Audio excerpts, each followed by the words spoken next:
Good morning and welcome back to Strive Academy's virtual activities. It is Tuesday morning. I don't have any helpers with me because we're celebrating a birthday in our house today. So it's kind of been a crazy day trying to get everybody to feel like, it's an actual birthday celebration.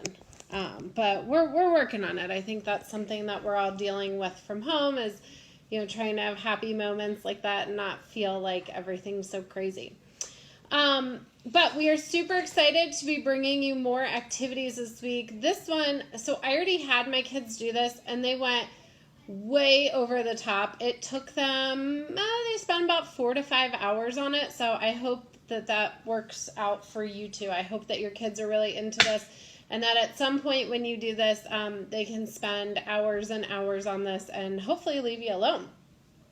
So don't forget to check out our website, www.striveacademy.org. You can find all of our papers for this activity, which is Build a Habitat.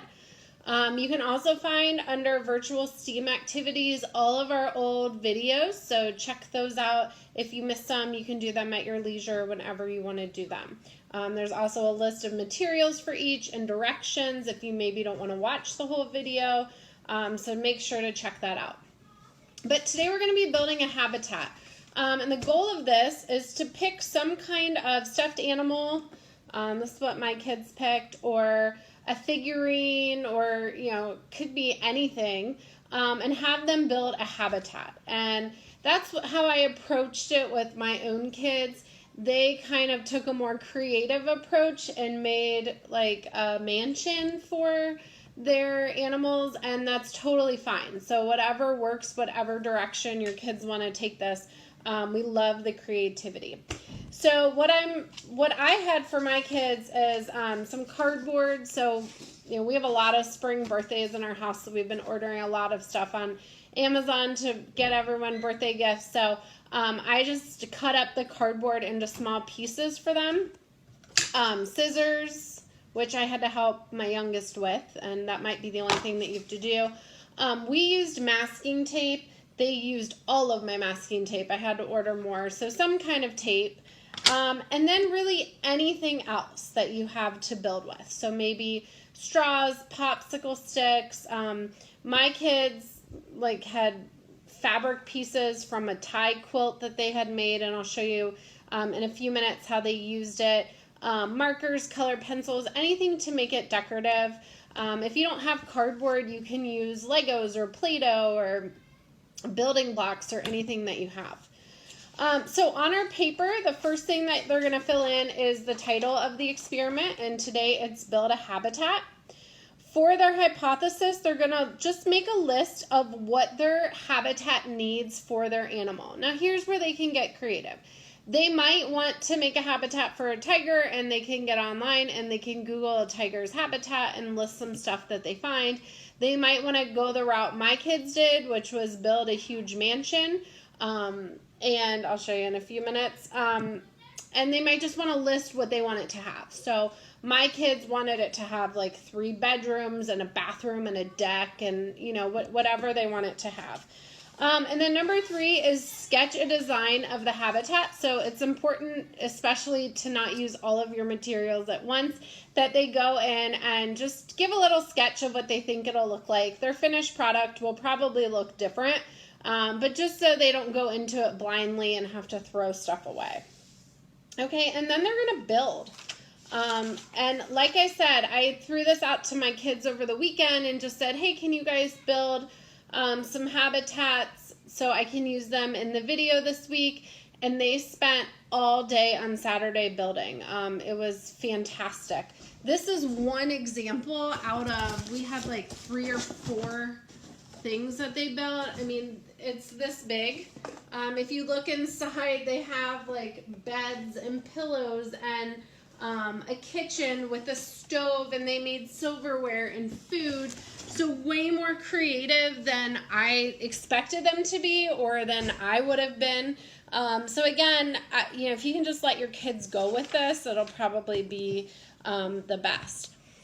When they're finished building, on the second page under data and observations, I just want them to draw a picture of their finished project, and they can kind of talk through with you, well, how does it compare to their original sketch? You know, what things did they decide to keep the same? What did they decide to keep or to change? That kind of thing.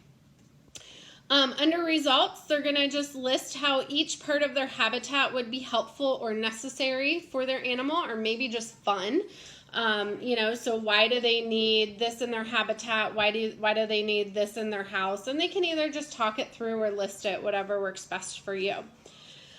For the analysis questions, they're going to look at their building materials. So which material was the best for building the habitat and why? And that's going to be dependent on what materials you had to use. What material made it difficult? I know there were a couple of things that my kids wanted to use, but when they actually got in there and started building, they thought, this is too much work. We'll just stick with the stuff that's easier to build. And then what is their favorite part of the animal's habitat that they created and why? So this is an activity that lets them be imaginative if they want. And so, you know, whether it's realistic or totally unrealistic and made up, this can be really fun for them to, you know, just kind of tell the story about their animal and what they built. And there's my dog drinking water in the background, making lots of noise. And then if they're interested and you want to do some extension activities, they can build a habitat for different animals. So I would suggest, you know, going on Google, pick a really cool animal like an okapi that maybe they don't know much about, and find some information and build a habitat for that. They can maybe try to build out of different materials. So for my kids, since they already use cardboard, I would suggest getting out the Play-Doh or the Legos or something else that we have just to kind of keep them busy. And then if your kids are older, you can definitely add math to this. So ask them to measure the length and the width and the height of the rooms. You can ask them to calculate the perimeter or the area, you know, depending on what grade level they're at and what they're able to do. So, like I said, my kids had so much fun with this. Parents, I hope that it keeps your kids busy for hours like it did for mine. Those are my favorite activities where I can be hands off and get some work done, and they can just go and be super creative. So we hope that it brings that to your house too. We hope that you enjoy this activity. Don't forget to post your pictures on Facebook with your finished products and tag them with the hashtag STEAMWithStrive. We will see you guys tomorrow. Have a wonderful day.